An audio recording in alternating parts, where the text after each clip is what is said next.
alam nasan ako. Hindi ko alam saan papunta.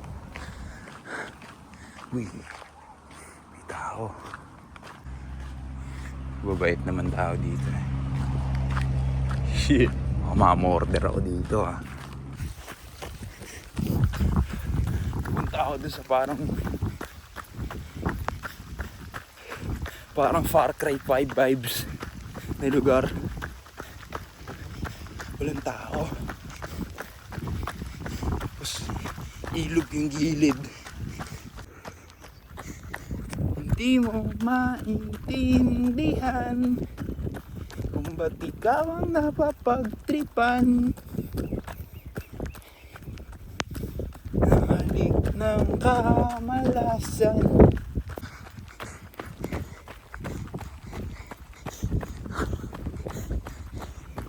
Ito na yung dulo.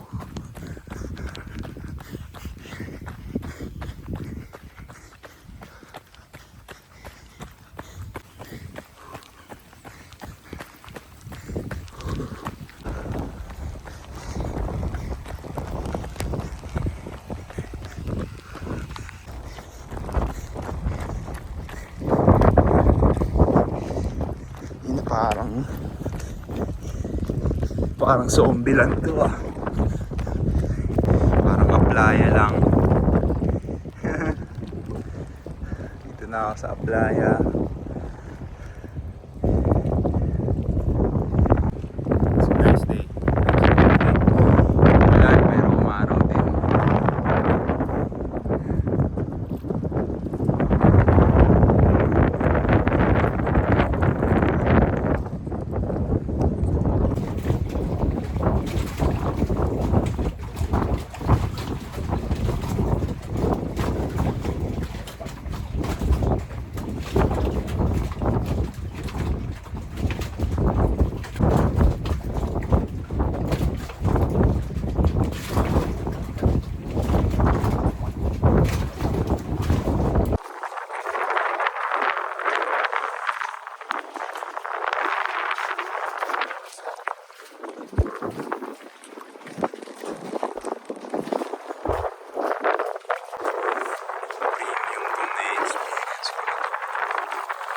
Na-appreciate yun ng mga tao dito.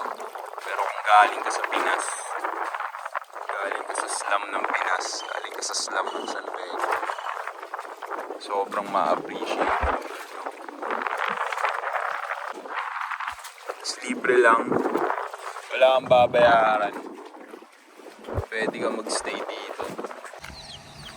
Nugo doon na swarm ng mga chicks. Dami ng chicks. Dami oh.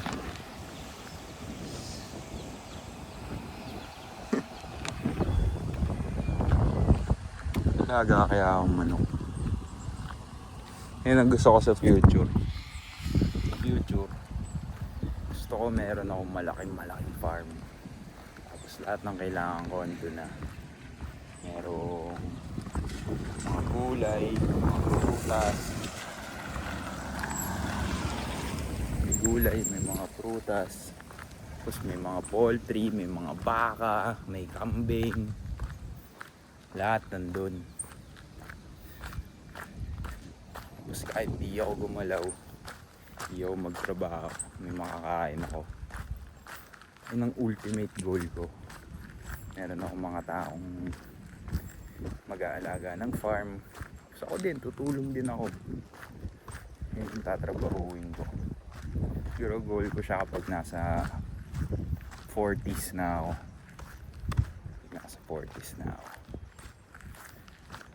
Tapos palaisdaan din. Bumili nga ako ng fishing rod ngayon. Hindi naman ako marunong mangisda. Pero bumili na ako fishing rod. Ano naman yan? Investment naman yan.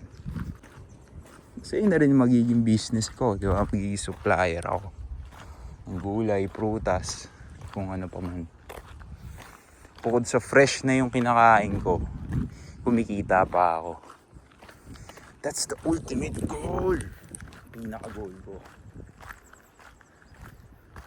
Tapos meron akong mga restaurants, mga kainan, meron akong madaming apartment. Lahat yan tutuparin ko yan.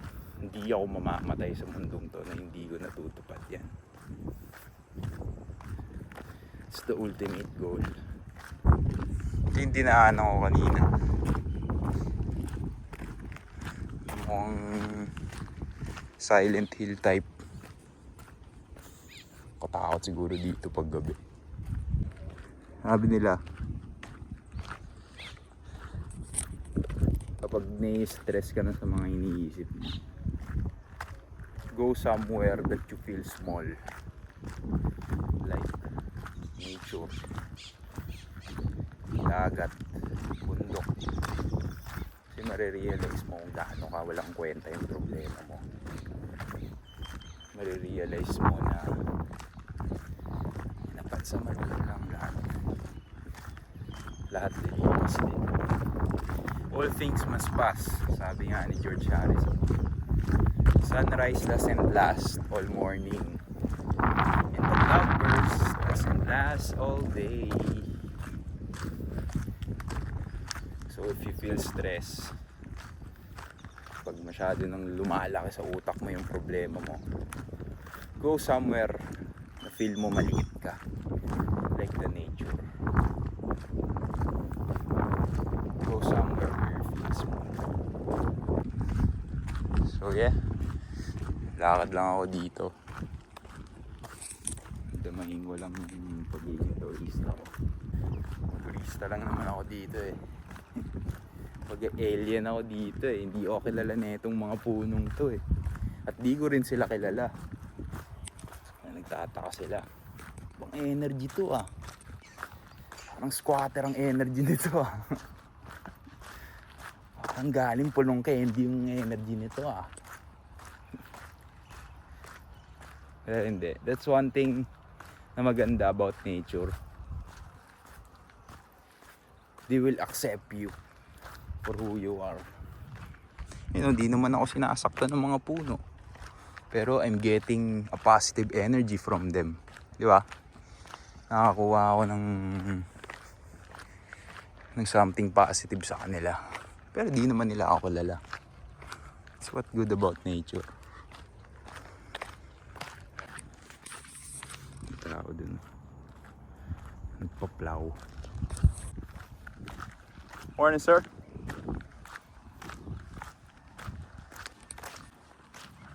Only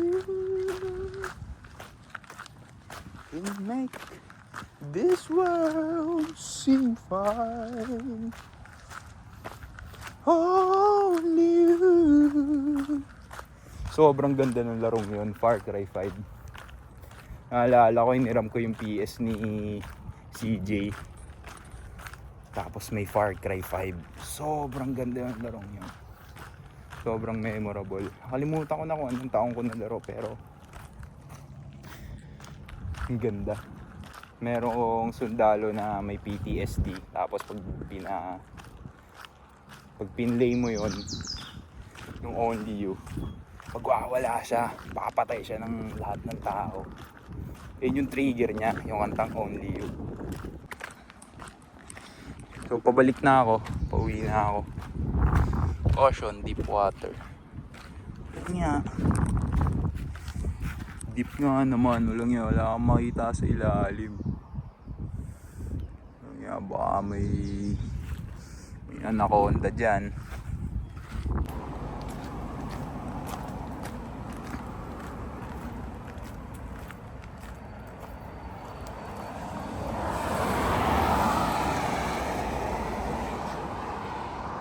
Tada! Sa labas na tayo. Yun ang entrance. Pabalik na ako.